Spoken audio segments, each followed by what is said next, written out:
Beberapa orang merasa tidak layak untuk berkata tidak. Dia sering hanya berkata iya ketika orang meminta dia melakukan sesuatu, tapi sebenarnya dalam dirinya dia merasa tidak ingin melakukan, hanya karena dia merasa tidak enak. Nah, sebaliknya juga dia akan sering merasa tidak enak untuk minta tolong. Bahkan beberapa orang merasa tidak enak ketika dia menelpon orang lain karena merasa akan mengganggu. Nah, ini adalah bentuk perasaan tidak layak dalam diri seorang.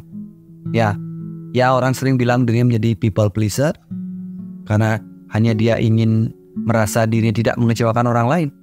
Ya, takut mengecewakan orang tua, takut mengecewakan sahabat, sehingga akhirnya dia takut ditinggal sahabat, takut ditinggal oleh orang yang mungkin dia sayangi.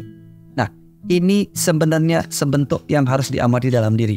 Bisa jadi dia punya trauma di masa kecil, merasa diri tidak layak, mungkin merasa tidak diinginkan, tetapi dia terselubung di dalam dirinya. Dan saat ini sangat mengganggu perjalanan hidupnya, mengganggu karirnya, juga mengganggu sosialnya. Nah, apa yang perlu dilakukan? Bahwa dia perlu menyadari bahwa dirinya adalah berharga.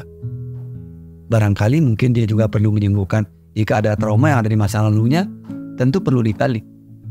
Ya, bisa jadi di masa kecil dia pernah mengalami suatu momen, suatu peristiwa, atau secara berkesinambungan menyimpulkan bahwa dirinya tidak layak.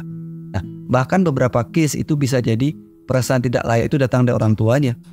Orang tuanya juga mungkin orang yang pemalu, merasa rendah diri, yang kemudian berpindah ke dalam pikiran bawah sadarnya, membuat dirinya sering merasa tidak layak.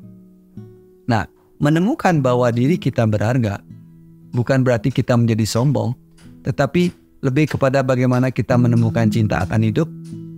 Tentu salah satu cinta akan diri, sehingga kita benar-benar layak untuk menjadi seseorang, menjadi bagian dari semesta yang luas ini.